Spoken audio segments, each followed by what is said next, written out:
everyone! Welcome back for another video. In this video, ang saya-saya ko sa video na ito dahil meron akong i-share sa inyo na major update, major increase siya ng G-Gibbs. Hindi ko alam kung ako lang hindi ko alam kung ako lang yung na-offeran nito. Pero sure ako na hindi ito mass increase or hindi ito pangkalahatang increase. Kalaki ba naman ng increase ko is hindi ko talaga akalain na ma-offeran ako ng ganito. Kasi ang daming issue sa GCash na bumababa yung G-score, mababa yung offer nila, wala yung offer, hindi na makapag-loan ulit, lalo na sa G-loan. But for me is different. Hindi ganon ang treatment sa akin ni GCash. So just in lang, nag-inform sa akin si GCash about this matter. So basahin natin. So, sabi po dyan, dahil lagi daw po akong on time magbayad sa aking G-Gibbs, meron po silang offer sa akin na 100,000 pesos! Grabe, napakataas nito. Ang taas nito. It's not the cheapest amount talaga na na-offer nila. And first time ko to. First time ko yung ganitong amount na ma-offer nila sa akin. So, nakalagay po dyan for a limited time lang daw. Pero kahit limited time lang to, ang saya-saya ko kasi may offer nga sila sa akin na pwede kong i-grab, diba? So, ang laking bagay nito. Pero siya instruction dyan na kailangan ko daw bayaran yung isang active G-Gibbs ko para ma-avail ko yung offer nila. Yung promo na ito is hanggang January 31 lang po yung binibigay sa akin na promotion. So hanggang katapusan lang po yung offer nila sa akin. Pero ang saya-saya talaga. Anyways, nakalagay din dyan sa notification na i-expect ko daw within the day na mag-replenish na or mag-refresh yung offer sa akin sa aking G-Gibbs. Ako naman, nung nakita ko yung notification nila sa akin, syempre dali-dali din akong nag-check sa aking G-Gibbs account and pinuntahan ko talaga agad-agad kasi nga tiningnan ko kung may offer. Kasi last bare months, na-operan din ako ng 50,000 na nag-alagad, nag-reflect yun pero hindi ko siya nagamit. This time naman, tiningnan ko kaagad kung legit ba na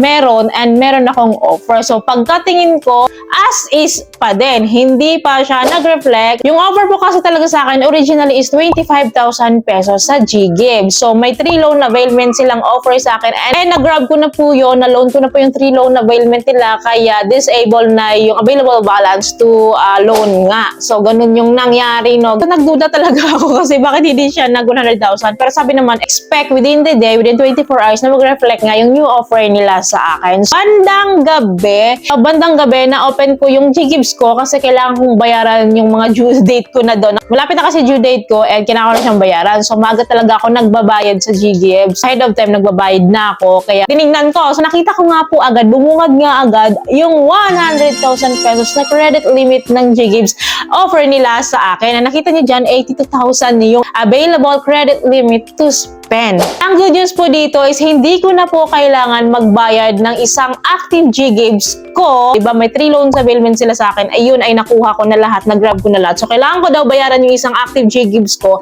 para ma-avail ko tong bagong loan offer nila sa akin. Ang good news po doon is nag-extend yung loan availment ko into 5. Kung nakita nyo dyan, out of 5 loans availment na ang pwede kong i-grab. So meron akong na-consume na 3 loan availment.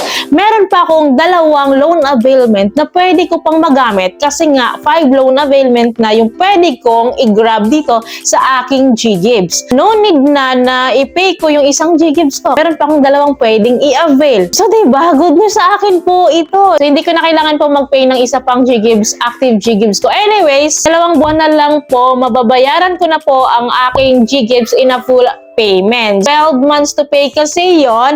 And in my 10th month nga, may offer sila sa akin na ganito. Diba sabi nila doon sa notification ko, siguro natuwa sila sa akin dahil nga lagi akong on time magbayad. Kaya meron silang limited offer sa akin na 100,000 pesos which is legit po na nag-reflect siya dyan. Hindi ko akalain na legit talaga siya kasi akala ko mas increase siya or parang mas notification sa lahat ng GCash user o sa lahat ng G-Gibbs users. But but not. Kasi sa husband ko, hindi po siya na-offeran. Wala po siyang offer. Lagi po kasi kaming sabay niya na may offer. Ngayon, ako lang talaga ang may offer. Ang tinignan ko rin yung Ggives niya is wala po talaga siyang offer. Wala siyang notification. Ewan ko lang sooner kung magkakaroon siya. Ang sarap lang i-cash out nito, no? I-convert to cash talaga. Alam ko naman may mga ways to convert to cash, pero hindi ko siya i-convert po sa cash dahil gagamitin ko po talaga siya as payment method sa gamit na bibilhin ko for my work from home setup. So, hindi ko na kailangan siya i-cash out kasi yun naman yung purpose ko, and tumatanggap din naman sila ng Ggives as payment method. So, kung gusto natin gumawa ng mga furnitures, appliances, gadgets, or personal na pwede natin gamitin as payment method si Ggives, so why not? But this time, ipapakita ko sa inyo na tinry ko siyang i-purchase sa online na merong Ggives as payment method. So, kilalang kilala si TikTok Shop, diba? So, dun tayo mag-order ng isang product, pero hindi natin itutuloy yung payment, ha? So, ipapakita ko lang sa inyo kung visible siya and legit ba talaga siyang gamitin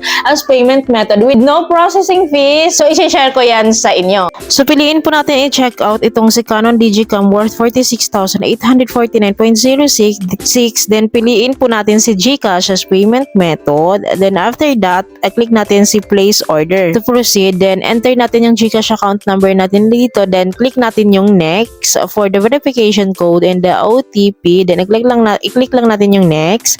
Then, ito na po yung next step. So, makikita dito, we can pay with GCash Wallet, GCredit, and Ggives. So, of course, sa process na ito, si Ggives yung ipipiliin natin dito sa TikTok Shop as payment method. So, click natin tong si installment options.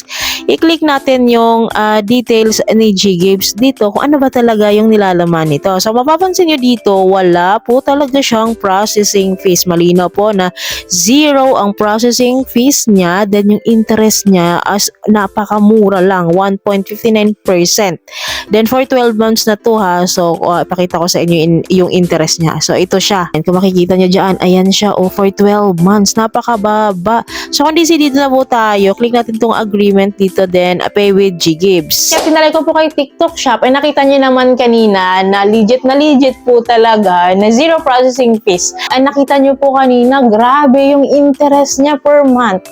1.59% per month. Grabe, ang legit, ang bongga. As in, para siyang credit card. Mas mababa pa nga sa credit card. Grabe pala pag mataas yung offer mo kay Ggives, ang baba ng interest. Namiss talaga ako ng bonggang-bongga. So, wala akong masabi dito. Gusto na ng mga longer installment, like 12 months to pay. Grabe. So, imagine ha, zero down payment. Then, yung interest lang monthly yung babayaran mo. Wala pang processing fees. So, saan ka pa? So, Home Credit Product Loan left the group. So, hindi po talaga makaka-relate dito si Home Credit dahil si Home Credit po, bago ka makaka-avail ng kanilang products is meron po silang down payment, meron din silang insurance na binabayaran. Basta mataas po yung interest nila compare dito. Ang layo po. So anyways, hindi ko pala na-mention sa inyo na ang G-score ko po ngayon currently is 611 lang po. Yes po, isa din po ako sa victim na bumababa ang G-score and pababa ng pababa yung G-score, pero hindi po ako nag 500 plus. Naglalaro lang talaga siya sa 600 plus. Tumataas siya konti, then bumababa.